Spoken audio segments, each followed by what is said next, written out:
है मसीह का प्यारा वचन, ये है वचन प्यारा।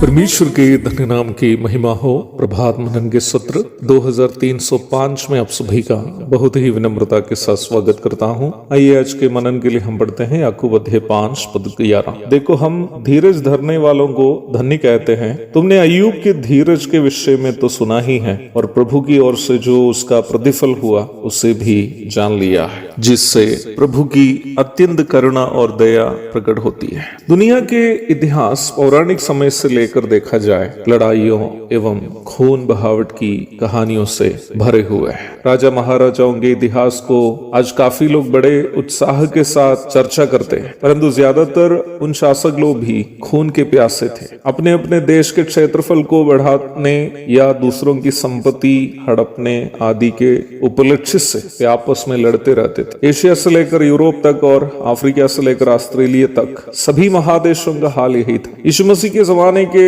रोम साम्राज्य में जनता भी उन सम्राटों की आराधना करते थे जो दूसरे देश को हराकर वहां के इंसानों का कत्ल करते थे। अंग्रेज भारत में आने तक के समय भारत भी अनेकों रियासतों में बटा हुआ था, जिसके शासक लोग एक दूसरे पर हमला करते रहते थे। जनता के धन से मौज मस्ती करते हुए एक दूसरे के साथ लड़ते रहे उन शासकों को आज भी कई लोग बहादुर मानकर प्रशंसा इसलिए करते रहते हैं क्योंकि कहीं न कहीं हमारे बीच में भी कई लोग एक दूसरे के खून के प्यासे हैं। इसी प्रकार एक दूसरे के खून चूसने के लिए आतुर दुनिया में बाइबल का संदेश सहनशीलता का है। सहनशीलता को एक ईश्वरीय स्वभाव के रूप में बाइबल परिचय कराती है। बाइबल के प्रथम 5 पुस्तकों के लेखक मूसा से भी पूर्व जीवित एक भक्त इंसान था, अय्यूब। परमेश्वर के प्रति उनकी भक्ति अति भयानक कष्टों से गुजरने के लिए उसको प्रेरित करते हुए अय्यूब की पुस्तक में हम देखते हैं। अपनी संपत्ति, संतान और सेहत नष्ट होने के बावजूद भी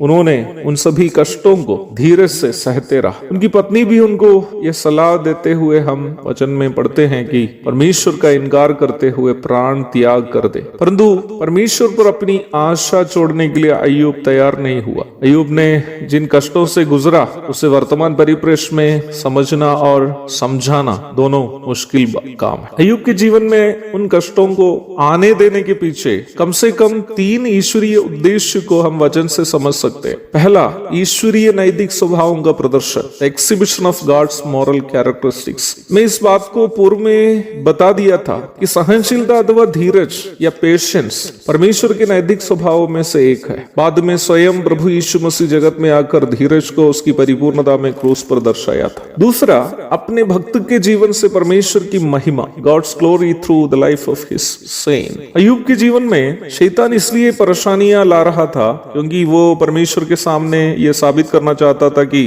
अय्यूब की भक्ति केवल उसको परमेश्वर से प्राप्त सांसारिक सुखों की प्रतिक्रिया मात्र है। परमेश्वर ने इसलिए शैतान को अय्यूब की परख करने की अनुमति दी क्योंकि परमेश्वर भी यह साबित करना चाहता था कि अय्यूब की भक्ति सच्ची है और वह स्वार्थ लाभ के लिए नहीं बल्कि परमेश्वर से वास्तव में प्रेम करने के कारण परमेश्वर की भक्ति करता है। जब अय्यूब शैतान पर विजय प्राप्त किया तो वास्तव में अय्यूब के द्वारा शैतान के सामने परमेश्वर की महिमा भी हो रही। तीसरा उद्देश्य, भक्त के कठिनाइयों के पीछे की ईश्वरीय देखरेख का प्रमाण, the evidence of divine protection even when a saint go through difficulties.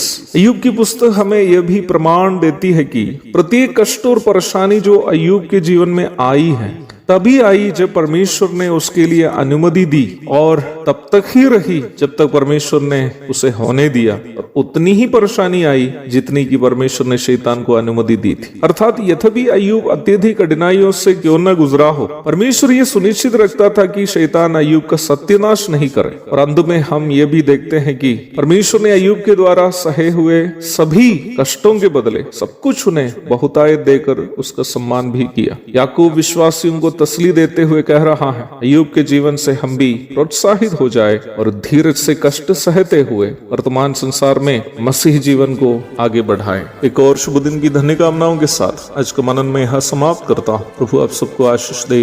आमीन।